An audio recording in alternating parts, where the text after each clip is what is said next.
सो salary की अगर आपको इम्पोर्टेंस का किसी से पूछना है तो एक ऐसे बंदे से पूछ सकते हैं जिसकी अभी रिसेंटली जॉब नहीं रही है। या फिर आप एक ऐसे बंदे से भी पूछ सकते हैं जिसमें मेरा एक दोस्त भी शामिल है जिसके अंदर उसकी रेंटल के चेक्स आने थे और सैलरी डिले हो गई और सिर्फ सैलरी डिले होने की वजह से रेंटल चेक बाउंस हो गए और जब रेंटल चेक यूएई के अंदर बाउंस होता है, पहले तो ये काफ़ी बड़ा ऑफेंस हो जाता था लेकिन आजकल एक इतना बड़ा ऑफेंस नहीं है, लेकिन आपका क्रेडिट हिस्ट्री के ऊपर आ जाता है, आपके ऊपर पेनल्टी भी लग जाती है बैंक की तरफ से, तो वो एक सही चीज़ नहीं होती है। तो उसको अगर आप मैनेज नहीं करेंगे, कैश फ्लोज़ को मैनेज नहीं करेंगे, सैलरी को मैनेज नहीं करेंगे, जिस दिन सैलरी आ रही है उस दिन को मैनेज नहीं करेंगे, तो आप बड़ी मुश्किल में फँस जाएँगे। मेरे जो कम्युनिटी है, जो चैनल कम्युनिटी है, उसके ऊपर कुछ लोगों ने पहले भी पूछा था और अभी रिसेंटली एक क्यू&ए के अंदर किसी ने कहा था मुझसे, तो मैंने कहा इसके ऊपर एक वीडियो बन जाएगी और जब मेंबर कम्युनिटी है उसके ऊपर कोई बात मुझसे करता है या पूछता है मुझसे, तो मैं उसके ऊपर ट्राई करता हूँ कि एज़ सून एज़ पॉसिबल कोई वीडियो बना दूँ।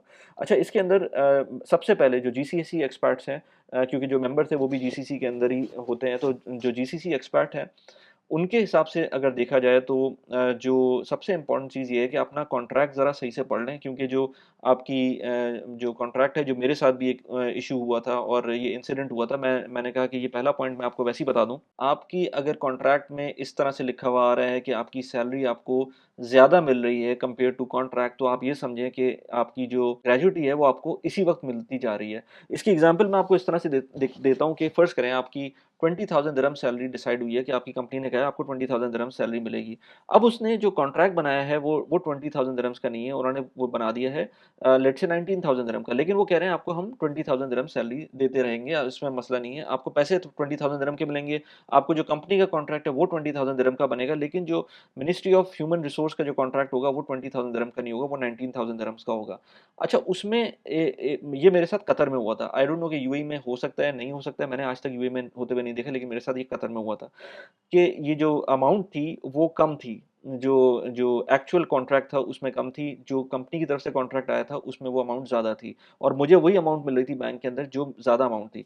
लेकिन बाद में मुझे समझ में आया कि जो आपको अमाउंट मिल रही है वो अमाउंट बेसिकली आपकी ग्रेच्युटी को कंपनसेट करके मिल रही है। जब आप रिज़ाइन करेंगे या कंपनी की तरफ से ले ऑफ होगा, तो जो कंपनी कहेगी कि भई आपको जो हमने पैसे दे चुके हैं ना, जो जो थ्रू आउट हर महीने पैसे दे रहे थे, वो एक्चुअल में आपके पैसे थे। अब ग्रेच्युटी उसके ऊपर नहीं आएगी, क्योंकि वो ऑल इन पैकेज था। तो अगर तो आपको ये बात पता है और आपने ये बात एग्री कर ली है फिर तो ठीक है, लेकिन अगर आपको ये बात पता नहीं है, तो एक क्वेश्चन मार्क आ जाता है कंपनी ने जिस तरह से आपको कॉन्ट्रैक्ट साइन करवाया है। तो ये मेक श्योर करें कि जो आपका एक्चुअल कॉन्ट्रैक्ट है, जो आपकी एक्चुअल पे स्लिप में सैलरी आ रही है और जो आपका मिनिस्ट्री ऑफ ह्यूमन रिसोर्स के अंदर जो कॉन्ट्रैक्ट बना हुआ है, ये सारे के सारे सेम अमाउंट के बने हों। ये ना हो कि किसी के अंदर कुछ और वैल्यू आ रही है और किसी के अंदर कुछ और वैल्यू आ रही है। ये बहुत ज़्यादा इम्पोर्टेंट है, जो कि मैंने कहा कि पहली दफ़ा ही जो सैलरी किसी को मिल रही है तो अपनी पे स्लिप को ज़रूर रिव्यू करें। अच्छा, उसके बाद नो ब्रेनर, आपको क्रेडिट कार्ड्स को अगर मैनेज नहीं करना आता तो क्रेडिट कार्ड्स को यूज़ ना करें, और अगर आपको क्रेडिट कार्ड्स को यूज़ करना आता है और आप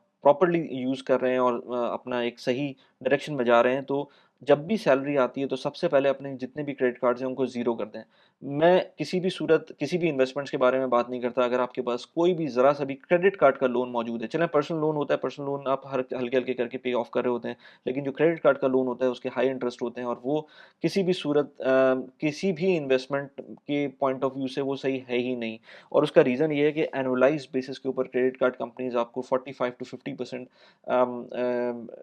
इंटरेस्ट चार्ज कर सकती हैं। इतना बड़ा amount 45 to 50% in dollar terms आपको कोई भी इन्वेस्टमेंट नहीं दे सकती, श्योरिटी के साथ नहीं दे सकती। हो सकता है कुछ तुक्के लग जाएँ तो अलग बात है, लेकिन श्योरिटी के साथ इतना बड़ा अमाउंट आपको किसी इन्वेस्टमेंट के अंदर नहीं मिल सकता कि 40-45%, 50% के करीब आपको ये इन्वेस्टमेंट रिटर्न मिलना शुरू हो जाए। तो क्रेडिट कार्ड कंपनीज़ इस लेवल के ऊपर आपसे चार्ज कर रही होती हैं।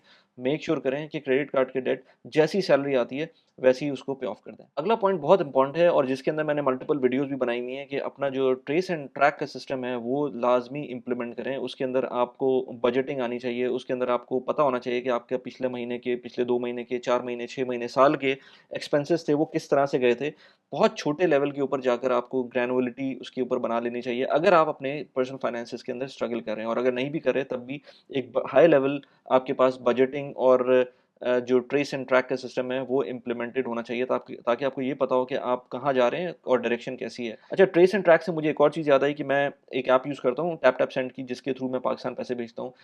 आप इंडिया पैसे भेज सकते हैं, कहीं भी पैसे भेज सकते हैं।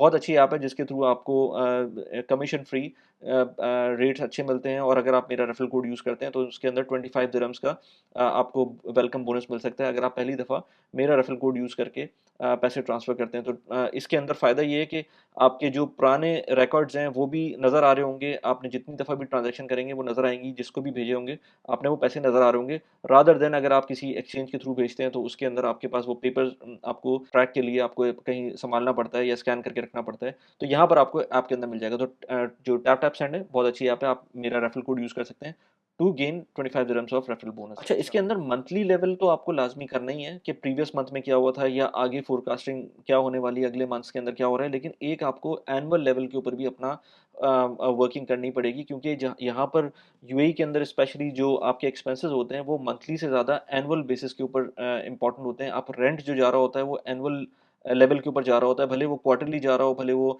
मंथली जा रहा हो, भले वो लेट्स से हाफ ईयरली जा रहा हो, लेकिन वो जाता एनुअल बेसिस के ऊपर ही है। इसके अलावा जो आपके स्कूल के एक्सपेंसेस होते हैं बच्चों के, वो भी एनुअल लेवल के ऊपर वो फीस आती है। तो जो एनालिसिस होनी चाहिए हर चीज़ की वो मेरे ख्याल से एनुअल लेवल पे होनी चाहिए, और उसके बाद जो उसकी इम्प्लीमेंटेशन होनी चाहिए वो मंथली लेवल पे होनी चाहिए। तो वो बहुत इंपॉर्टेंट है कि आपकी एनुअल और मंथली दोनों लेवल के ऊपर प्रीवियस ट्रेस एंड ट्रैक भी हो जाए और आगे की फोरकास्टिंग भी हो। अच्छा, जब आप ट्रेस एंड ट्रैक का सिस्टम बना रहे हो ना, तो अपना जो इमरजेंसी फंड है वो लाज़मी एक साइड पे एलोकेट करके रख दें। इमरजेंसी फंड कितना होना चाहिए? नॉर्मली लोग कहते हैं 6 मंथ्स का आपके जो एक्सपेंसेस हैं उतना होना चाहिए, लेकिन मेरे हिसाब से अगर आप यूएई जैसी जगह पे रह रहे हैं, एक्सपैट हैं, तो आपके पास 6 मंथ टू 12 मंथ्स का एक इमरजेंसी बफर होना चाहिए। एग्ज़ाम्पल जैसे मैंने आपको दी थी ना कि मेरा जो दोस्त था जिसका वो मिस हो गया था, पेमेंट मिस हुई थी और उसके बाद उसका चेक बाउंस हुआ था। अगर उसके पास इमरजेंसी फंड होता तो उसके साथ कभी भी ये नहीं होता, और उसके वो पैसे उसके अकाउंट से जो पेनल्टी लग रही थी वो नहीं लगती, अगर जस्ट इन केस उसका इमरजेंसी फंड इंटैक्ट होता। इमरजेंसी फंड को बिल्कुल भी आप उसको अंडरमाइन ना करें। ट्रेस एंड ट्रैक का जब सिस्टम बना रहे हों या बजटिंग का जो सिस्टम बना रहे हों, उसके अंदर इमरजेंसी फंड को लाज़मी रखें। अच्छा, वो जैसे कहते हैं ना कि you have to find work for every dollar you earn, यानी कि आपके जो भी पैसे आ रहे हैं आपके पास, आपको उनको काम पे लगाना है। खुद तो आप काम पे लगे हुए हैं अभी, जब तक आपके पास इस फाइनेंशियल स्टेबिलिटी नहीं आती है, लेकिन जब तक आपके जो डॉलर्स आ रहे हैं, जो दिरहम्स आ रहे हैं या रुपए आ रहे हैं, जो भी आ रहा है आपके पास, उनको भी काम पे लगाना है और उनको सेव करना है और उनको इन्वेस्ट करना है। जब इमरजेंसी फंड आपका बिल्ट अप हो जाता है, उसके बाद आपको सेविंग्स और इन्वेस्टमेंट्स की तरफ जाना चाहिए। सेविंग्स एंड इन्वेस्टमेंट्स के ऊपर मैं मल्टीपल वीडियोज़ बनाता रहता हूँ। मैंने पैसिव इनकम के ऊपर एक वीडियो बनाई थी, उसका मैंने लिंक यहाँ पर लगा दिया। उसके अंदर यूएई में रहते हुए क्या-क्या आपके पास ऑप्शंस हैं, जिसके थ्रू आप पैसिव इनकम अर्न कर सकते हैं। पैसिव इनकम को हमेशा लोग गलत लेते हैं और उसको उसको ये समझते हैं कि वो एक आपको आपकी लाइफ़ चेंज कर सकती है। वो लाइफ़ डेफ़िनिटली चेंज कर सकती है, लेकिन थोड़े अमाउंट से लाइफ़ चेंज नहीं होती है।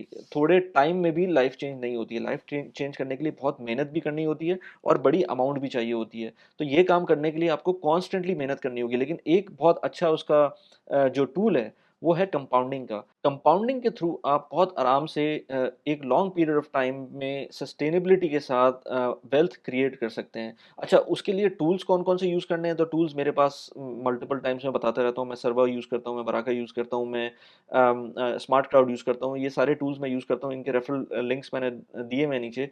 स्मार्ट क्लाउड में आपको 250 दिरहम्स का रेफरल बोनस मिल सकता है। बराका है और सर्वा है, उसके थ्रू आपको $25 या $50 का रेफरल बोनस मिल सकता है। ये मल्टीपल प्लेटफ़ॉर्म्स हैं जो कि यूएस के स्टॉक्स में इन्वेस्ट करवा करवा सकते हैं, या यूएई की फ्रैक्शनल ओनरशिप आपको मिल सकती है प्रॉपर्टीज़ की इन ऐप्स के थ्रू, इन प्लेटफ़ॉर्म्स के थ्रू। तो ये मेरे पास कुछ ऑप्शंस हैं जिसके थ्रू मैं इन्वेस्ट करता हूँ और अपने हर डॉलर को एक जगह पर फ़िक्स करता हूँ, और ना सिर्फ़ इन ऐप्स के थ्रू बल्कि जो और मल्टीपल ऑप्शंस होते हैं जिसके अंदर आपकी फ़िक्स इनकम होती है, नेशनल बॉन्ड होते हैं, उसके थ्रू भी मैं इन्वेस्टमेंट करता हूँ। ये इन्वेस्टमेंट्स टू बिगिन विद आपको बहुत जल्दी रिटर्न्स नहीं देंगी, लेकिन वन्स आप उनके अंदर रिटर्न्स थोड़े बहुत रिटर्न्स लेंगे, फिर उनको रीइन्वेस्ट करेंगे, फिर अपनी तरफ से भी टॉप अप करेंगे, तो ये इवेंचुअली आपके पास एक ऐसा पॉट बनेगा जो आपको फाइनेंशियल इंडिपेंडेंस की तरफ लेके जाएगा। अच्छा, अगले पॉइंट के अंदर बहुत इंपॉर्टेंट है कि आप अपनी जो इनकम है उसको एनालाइज़ करें। इनकम एनालाइज़ करने का मतलब ये है कि आपके पास कितनी इनकम कितनी सोर्स ऑफ इनकम है। अब जब से मैंने यूट्यूब स्टार्ट किया, मैंने पहले भी मल्टीपल टाइम्स इस बात को बोला है कि मेरे पास ऑलमोस्ट 25 स्ट्रीम्स ऑफ इनकम आ गई हैं। Apart from my salary, salary एक चीज़ है और उसके बाद मेरे पास और मल्टीपल स्ट्रीम्स आ गई हैं। अब वो कितनी बड़ी हैं, कितनी छोटी हैं, वो एक अलग बात है, लेकिन एटलीस्ट मुझे पता है कि मेरे पास अमेज़न के थ्रू भी पैसे आ सकते हैं, मुझे एफ़िलिएट इनकम भी आ सकती है। जैसे अभी मैंने आपको बताया स्मार्ट क्लाउड के अंदर अगर आप अकाउंट खोलेंगे तो आपको तो 250 दिरहम मिलेंगे, मुझे भी 250 दिरहम मिलेंगे, तो वो भी एक इनकम स्ट्रीम है। इसी तरह से अगर आप बात करें तो बल्कि आप एक एक और इम्पोर्टेंट चीज़ ये है कि लोगों को मैंने देखा है कि जब फ़ारिग होते हैं ना, तो उसके अंदर पैसे खर्च करने का आपका एकदम से मूड बन जाता है। इसी तरह से मैंने एक ट्विटर के ऊपर एक अकाउंट को से मेरा इंटरेक्शन हुआ था, पाकिस्तान स्टॉक एक्सचेंज के अंदर उनकी इन्वेस्टमेंट होती है, तो वो कह रहे थे कि उनके पास एक ऑप्शन आ गया है कि यार अब मैं टीवी खरीदूँ या मैं स्टॉक्स में वही पैसे इन्वेस्ट करूँ। मैंने कहा यार अगर आपके पास आपने अच्छी साइड हसल बनाई भी होती ना, तो आप कभी भी ये ना सोचते कि टीवी खरीदूँ। मैं अभी रिसेंटली हमारे घर के बाहर एक छोटा-सा एक बालकनी है, उसके अंदर हमारी पुरानी टेबल थी, उसका कलर फेड हो गया था। तो मैंने कहा कि अमेज़न के ऊपर जो फर्नीचर पॉलिश है, उसको लेते हैं, थोड़ा-सा उसमें काम करते हैं, थोड़ा-सा टाइम लगेगा, थोड़ा-सा मज़ा भी आएगा उसके अंदर और दिमाग भी खुलता है। तो मैंने वो पूरा जो प्रोजेक्ट था, मेरे ख़्याल से 1 या 2 दिन का प्रोजेक्ट था, ज़्यादा बड़ा प्रोजेक्ट नहीं था। मैंने उसके ऊपर कुछ इंटरनेट पे वीडियोज़ देखी, कुछ काम किया और उसके बाद वो जो पुरानी टेबल हो गई थी, ऑलमोस्ट कोई 6 साल पुरानी टेबल थी, उसको मैंने कन्वर्ट कर दिया, बिल्कुल उसकी जो शाइन है वापस आ गई है, उसका भी बल्कि मैंने लिंक लगा दिया अमेज़न का। उसको अगर आपको यूज़ करना है उस प्रोडक्ट को, तो वो मैंने लिंक में डाली भी है और उसको जाके आप यूज़ कर सकते हैं पुराने फर्नीचर के साथ। लेकिन ज़रा देख लीजिएगा उसकी डायरेक्शन वगैरह, मैंने तो काफ़ी ज़्यादा उसके ऊपर रिसर्च की थी, उसके बाद मैंने काम किया था।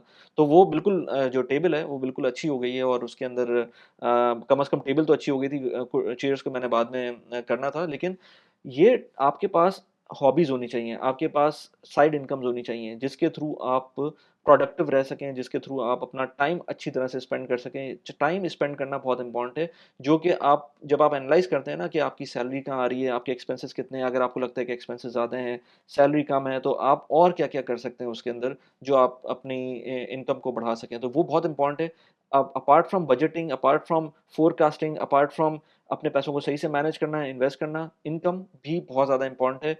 ये सेविंग्स और इन्वेस्टमेंट आपको आगे जाके वेल्थ क्रिएट करके देंगी, लेकिन करंटली अगर आपको कुछ करना है, तो आपको हर सूरत में मेहनत करनी है और अपने पैसे मल्टीप्लाई करने हैं, अपनी इनकम्स को बढ़ाना है। अच्छा, हर पे डे के ऊपर आप ये सोचें कि आपने अपने लिए क्या किया है, आपने कोई अपने आप को इम्प्रूव करने के लिए क्या कोई काम किया। जैसे मैं अपना अब यूट्यूब का काम करता हूँ, तो मैं कोई ना कोई गैजेट ज़रूर लेता हूँ, जिसके थ्रू मेरा काम या वर्क फ्लो इम्प्रूव हो, चाहे वो सस्ता हो, चाहे वो महँगा हो, या कोई मैं बुक खरीद लेता हूँ, या कोई इस तरह का मैं काम करता हूँ, जिसके अंदर मुझको अपने ऊपर इन्वेस्टमेंट करने का मौका मिल रहा हो। अभी रिसेंटली मैंने इससे पहले भी वीडियो बनाई थी, मैंने कुछ 2-3 महीने पहले दोबारा से किचन टाइमर लिया था, वो पोमोडोरो टेक्निक के लिए पहले वाला बच्चों ने यूज़ करना शुरू कर दिया था। वो बहुत अच्छा टाइमर है जिसके थ्रू मैं अपना 20 मिनट्स का इंटरवल या 15 मिनट्स का इंटरवल ब्लॉक करता हूँ और उसके अंदर मैं ट्राई करता हूँ कि एज़ मच एज़ पॉसिबल काम करूँ और 5 मिनट बाद फिर मैं थोड़ा-सा उसके 15 मिनट बाद या 20 मिनट बाद जो जो मैं काम कर चुका होता हूँ, उसके बाद 5 मिनट के लिए मैं या तो कोई और काम करता हूँ या मैं थोड़ा-सा रिलैक्स करता हूँ, फिर उसके बाद दोबारा से काम करता हूँ। तो वो पोमोडोरो टेक्नीक मुझे बहुत अच्छी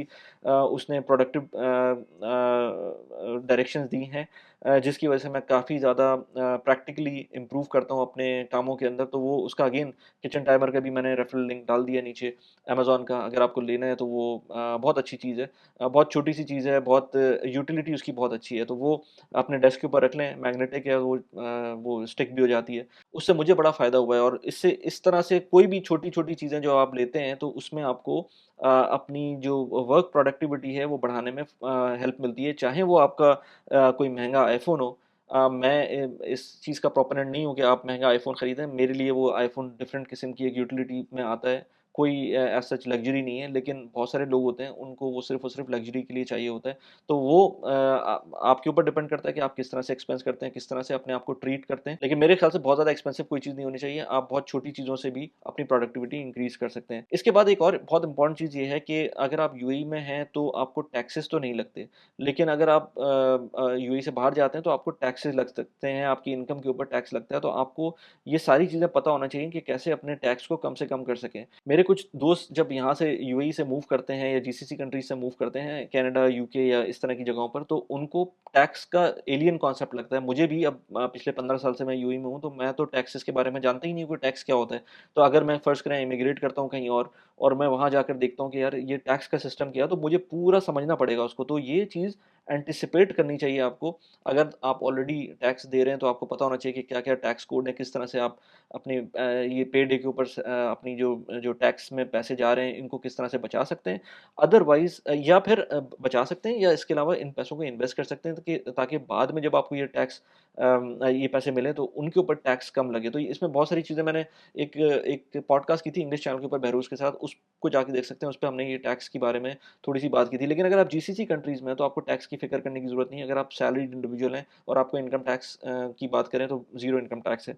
लेकिन उस केस में भी आपको कम से कम पता होना चाहिए, आपने सीखा होना चाहिए ताकि आप कहीं और जाएँ या किसी से बात करें तो आपको पता हो कि किस लेवल पे किस तरह की बात हो रही है। और जब मैं नंबर्स की बात करता हूँ तो लोगों को ये होता है कि यार इतने जब किसी के पास इनकम होती है या वेल्थ होती है तो उसको क्या ज़रूरत है या उसको समझ नहीं आएगा कि किस तरह से वो पैसे उसको सेव करने हैं या मैनेज करने हैं। तो मैं कहता हूँ नहीं आता लोगों को समझ में, क्योंकि बहुत सारे लोग बिज़नेस में इन्वॉल्व होते हैं या उसको इम्प्रूव कर रहे होते हैं तो नहीं समझ में आता है। तो इसी के ऊपर मैंने एक नई वीडियो बनाई थी अभी रिसेंटली, जिसके अंदर मैंने 9 मिस्टेक्स रिच पीपल मेक, उसके ऊपर बात की थी। यहाँ पर उस वीडियो का लिंक लगा दिया। इसके अलावा मैंने एक वीडियो बनाई थी रिसेंटली जिसके अंदर मैंने अपना खुद बताया था कि कैसे मैं अपनी जो मंथली इनकम से एसेट बेस्ड इनकम की तरफ ट्रांज़िशन करने के एक फ़ेज़ के अंदर मौजूद हूँ। यहाँ पर उस वीडियो का लिंक लगा दिया। कैसी लगी वीडियो?